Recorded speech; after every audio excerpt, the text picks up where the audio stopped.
Arrive alive అనే నిర్వహించిన కార్యక్రమానికి ముఖ్య అతిథిగా చేవేళ్ల ఎమ్మెల్యే కాళ యాదయ్య పేర్కొన్నారు.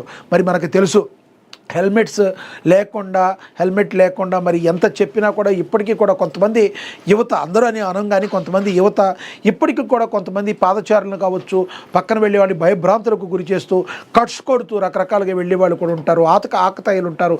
ఏదేమైనా కూడా పెట్రోల్ ఉంటేనే కదా బండి ముందుకు కదిలేది. అలాంటి పెట్రోల్ ఉండాలి అన్నా కూడా హెల్మెట్ తప్పనిసరి చెయ్యాలి అని చెప్పి మరి తీసుకున్న నిర్ణయం కూడా మంచి నిర్ణయం. ఎవరైనా కూడా ఏదైనా కూడా ఒకసారి ఏదైనా జరిగిన తర్వాత జీవితాంతం బాధపడాల్సి ఉంటుంది. కంపల్సరీ హెల్మెట్ ఉండాలి, మనం సరైన మార్గంలో వెళ్ళాలి, తద్వారా మరి యాక్సిడెంట్ అన్నిటికీ కూడా మనం దూరంగా ఉండాలని చెప్పి అధికారులు చెప్తున్నారు. ఆ క్రమంలోనే పెట్రోల్ పొయ్యాలి అంటే కంపల్సరీ హెల్మెట్ ఉండాలని ఒక వాదన అయితే తీసుకొచ్చారు. రానున్న రోజులు ఇదంతా రాష్ట్ర వ్యాప్తంగా కూడా మరి వచ్చే అవకాశం ఉంది.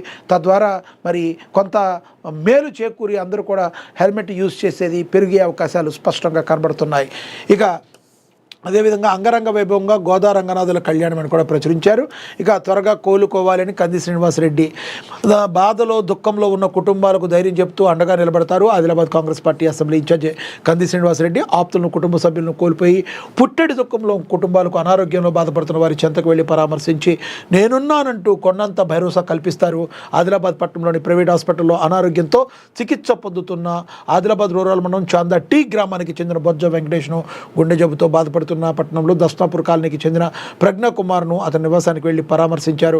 కుటుంబ సభ్యులకు ధైర్యం చెప్పి త్వరలో కోలుకోవాలని ఆకాంక్షించారు. కంది శ్రీనివాసరెడ్డి వెంట కొండ గంగాధర్, బండారి సతీష్, సంజయ్, సాహెబ్రావు, మనేష్ శంకర్, తుమ్మల చందు తదితరులు ఉన్నారు. మనకు తెలుసు ఈ రోజుల్లో కొంతమంది నాయకులు కేవలం ఎలక్షన్లు ఉన్నప్పుడు మాత్రమే ఉంటారు.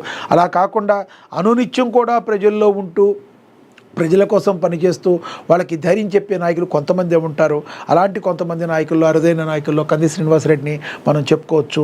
మరి ఎవరైతే బాధల్లో ఉంటారో వాళ్ళ దగ్గరికి వెళ్ళి ఒక్క ఓదార్పు అనేది వాళ్ళ యొక్క జీవితాన్ని పాజిటివ్ వైపు నడిపించడానికి ఎంతగానో ఉపయోగపడుతుంది. అలాంటిదే కంది శ్రీనివాసరెడ్డి చేయటాన్ని మనందరం కూడా హర్షించదగ్గ విషయం. ఇక రాష్ట్రాభివృద్ధికి ప్రజల సంక్షేమమే ధ్యేయం రాష్ట్ర కార్మిక ఉపాధి శిక్షణ కర్మాగారాల గనుల శాఖ మంత్రి గడ్డం వివేక్ తెలిపారని ప్రచురించారు. ఇక టీడీఏ క్యాలెండర్ ఆవిష్కరించిన మంత్రి అని చెప్పి తెలంగాణ డయాగ్నోస్టిక్ అసోసియేషన్ క్యాలెండర్ని రాష్ట్ర వైద్య ఆరోగ్య శాఖ మంత్రి దామోదర రాజనరసింహ ఆవిష్కరించినట్లుగా కూడా ప్రచురించారు. ఇక సంబరాల సంక్రాంతి వెలుగులు తెచ్చే పండుగ మరి ఈ సంక్రాంతి గురించి మరి అందరూ కూడా యాడ్స్ రాయటం కానీ మరి సంక్రాంతి పండుగ గురించి మరి ప్రచురించడం జరిగింది. నేటి నుండి జహంగీర్ పీర్ దర్గా ఉరుసు ఉత్సవాలు హాజరు కానున్న ప్రజాప్రతినిధులు, జర్నలిస్టులు, అంతర్రాష్ట్ర దొంగ ముఠాను అరెస్టు చేసిన పోలీసులు, 15 తులాల బంగారం నగలు, 5.5 తులాల వెండి నగలు స్వాధీనం, CCS-KEC పోలీసులను అభినందించిన వరంగల్ సిపి. ఇక జర్నలిస్టులపై తప్పుడు కేసులు నమోదు చేసి అరెస్టును ఖండిస్తూ TUWJ మరి ఖండించిందని చెప్పి కూడా ప్రచురించారు. రేగిడి చిలుకుమర్రి గ్రామంలో CPL 4 క్రికెట్ టోర్నమెంట్ ప్రారంభోత్సవం జరిగిందని, అదేవిధంగా ఐనవోలు శ్రీ మల్లికార్జున స్వామిని దర్శించుకున్న MLC అని కూడా ప్రచురించడం అయితే జరిగింది. ఓవరాల్గా మరి జర్నలిస్టుల అరెస్టుపై దుమారం, సొంత పార్టీపై జగ్గారెడ్డి అసహనం అలా చేయడం మంచిది కాదని వ్యాఖ్యానించారు.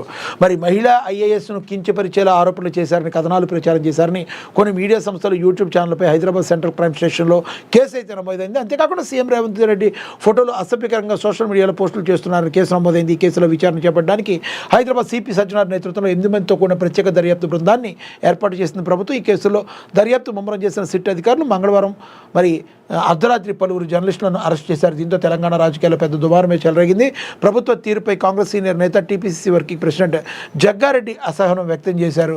అరెస్టులు వెంటనే ఆపండి అన్నారు. అలా చేస్తే బాగుండేదని కూడా మరి చెప్పారు. కానీ జగ్గారెడ్డి ఏదైతే మాట్లాడారో దీనిపై రేవంత్ రెడ్డి కూడా కొంత అసహనం వ్యక్తం చేసినట్టుగా అయితే తెలుస్తుంది. మీరేమంటారు? అసలు ఈ సినారియోలో తప్పు ఎవరిదంటే ఏం చెప్తారో మీరు కింద కామెంట్ బాక్స్ రూపంలో కామెంట్ చేయండి. ఇక చక్రీపురం వెంకటేశ్వర స్వామి దేవాలయం గోదాదేవి మహాకళ్యాణ ఉత్సవాన్ని ప్రచురించారు.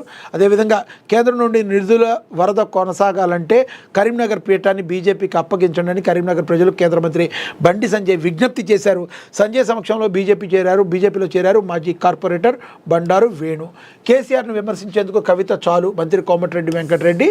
మరి మేము విమర్శించే అవసరం లేదు, మరి కవిత అయితే సరిపోతుంది అని చెప్పి మరి చెప్పడం అయితే జరిగింది. రిక్షా పుల్లర్ బిడ్డ, జడ్జి బిడ్డ ఒకే స్కూల్లో చదవాలి. సుప్రీంకోర్టు మరి సమానత్వం, స్వేచ్ఛ అనేవి వ్యక్తిగత హక్కులు కావచ్చు, కానీ సౌభ్రాతృత్వం అనేది సంబంధాలపై ఆధారపడి ఉంటుందని, ఇది సంస్థాగతంల ఏర్పాటు ద్వారా